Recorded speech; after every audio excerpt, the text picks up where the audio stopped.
Bonjour à tous, bienvenue dans cette nouvelle édition du JT. Depuis ce lundi, c'est la Semaine Bleue. À Concarneau, le CLIC, le Centre local d'information et de coordination, organise une série d'animations à destination des seniors. Aurélie Cogent, la coordinatrice du CLIC, nous en dit plus dans un instant. Mais tout de suite, l'actualité de ce mardi 16 octobre 2012 dans le Finistère. C'est la fin du combat judiciaire pour Wilfried, devenu Chloé, ce transsexuel de Landerneau, marié et père de 3 enfants. Ce mardi après-midi, la Cour d'appel de Rennes a validé son changement d'identité sexuelle. Chloé peut légalement aussi rester mariée à Marie. Néanmoins, le prénom de Chloé ne figurera pas sur l'acte de mariage. Pauline Ferco a recueilli le témoignage de Chloé. C'est une joie énorme. C'est un vrai soulagement. Ouais, voilà. C'est-à-dire qu'un mariage, c'est l'union de deux personnes qui s'aiment et puis sans distinction de sexe. C'est ça le message. C'est ça le message à retenir. Rester marié, c'est ce qui compte. Et voilà, restant marié, étant deux personnes du même sexe, maintenant, je ne vois pas pourquoi d'autres personnes n'en bénéficieraient pas. Même, je suis vraiment heureuse. Franchement, je suis vraiment heureuse.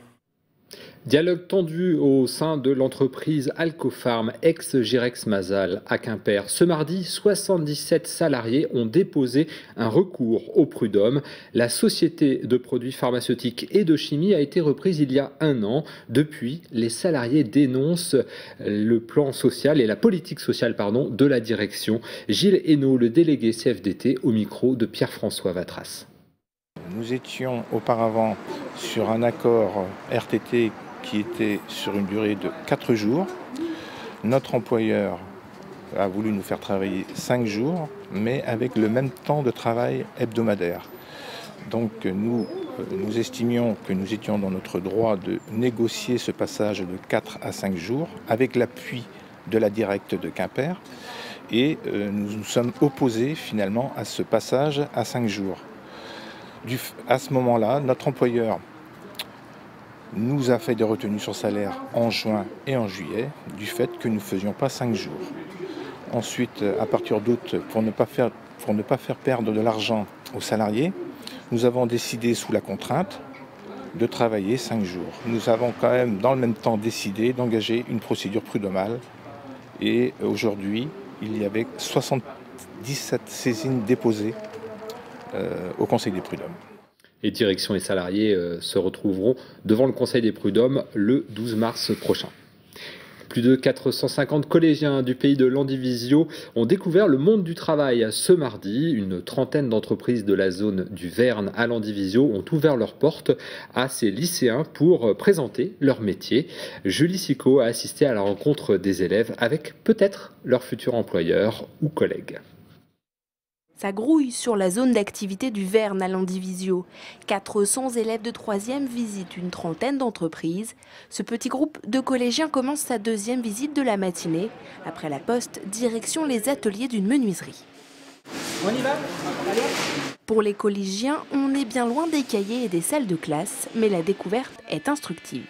On découvre un peu les conditions et tout ça. Pour ceux qui aiment faire ça, c'est intéressant, je trouve. On a vu comment les différentes étapes du fonctionnement pour faire une porte-fenêtre ou une porte. On apprend de nouvelles choses, les heures de travail, les heures de sortie, comment ça se passait, le bruit. L'association Jeunesse et Entreprises est à l'origine de cette journée avec le pays de Landivisiau. L'objectif, aider les jeunes à choisir les bonnes options pour le lycée et pour le futur. Il va falloir qu'ils se positionnent pour leur orientation et pour le choix des classes futures, que ce soit l'enseignement général, technologique, l'enseignement professionnel. Donc il faut forcément qu'ils se sensibilisent et qu'ils aient suffisamment d'informations pour faire le bon choix. Une journée au cœur de l'entreprise, mais les jeunes ont aussi appris à faire un CV ou encore rechercher une entreprise pour un stage. Autant de préoccupations qui leur seront nécessaires dans l'avenir. À Concarneau, l'association de consommateurs CLCV a relancer sa traque au radon. Ce gaz s'échappe du granit et s'accumule dans les maisons de pierre. À haute dose, il est cancérigène. Pour connaître la concentration chez soi, il est possible de se procurer un kit de détection. Cette année, l'association a prévu grand. Elle s'apprête en effet à en distribuer 4200 contre 700 l'année dernière. Les kits permettent aussi de mener une vaste étude sanitaire sur la présence du radon et de ses impacts sur la santé. Et on reste à Concarneau où depuis ce lundi, les seniors sont à l'honneur avec la Semaine Bleue, une opération nationale. Et le CLIC, le Centre local d'information et de coordination de Concarneau, organise une série d'animations. Aurélie Cogent, bonjour. Bonjour. Vous êtes la coordinatrice du CLIC à la communauté d'agglomération de Concarneau. Première question, quelles sont les missions du CLIC ? Alors le CLIC de niveau 2, c'est une instance, un lieu où on peut trouver de l'information, du conseil sur tout ce qui est aide à domicile, structure d'hébergement pour les personnes âgées de plus de 60 ans et pour leur entourage, qu'il soit familial ou amical. Et vous avez pas mal de travail puisque sur le territoire de la communauté d'agglomération de Concarneau, les seniors sont largement représentés.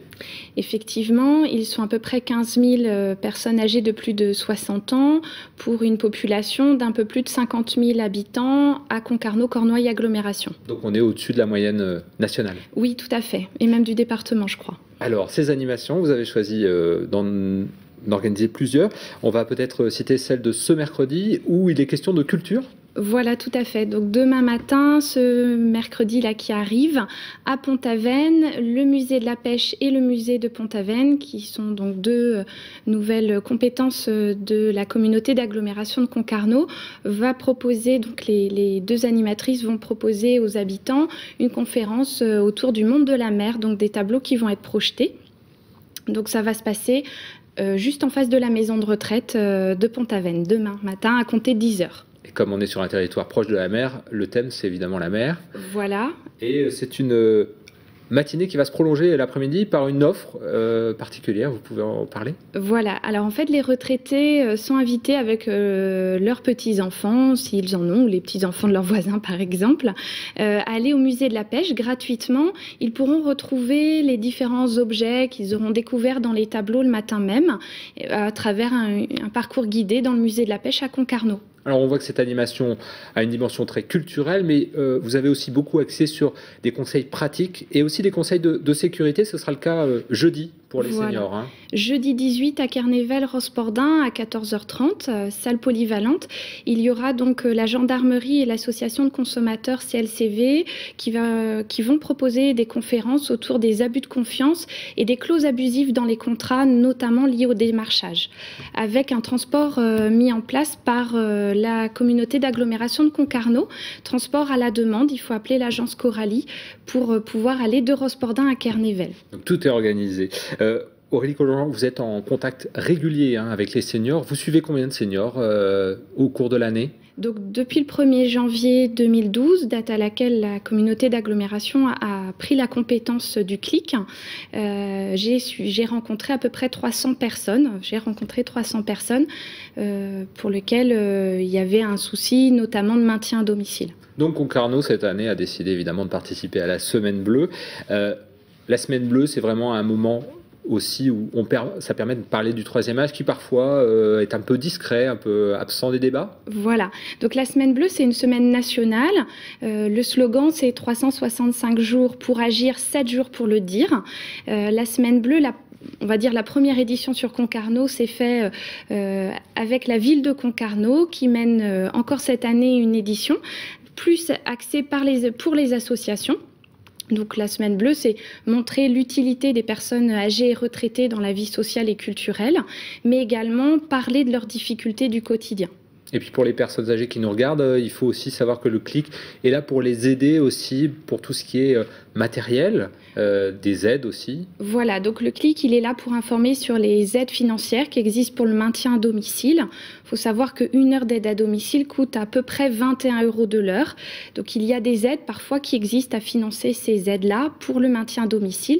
Et puis mon rôle, c'est aussi d'informer sur les structures d'hébergement, le coût des structures d'hébergement et les aides financières. Parce qu'on sait sait que, les personnes savent souvent que c'est très coûteux. On est à peu près à 1 550, 1 600 € par mois par personne.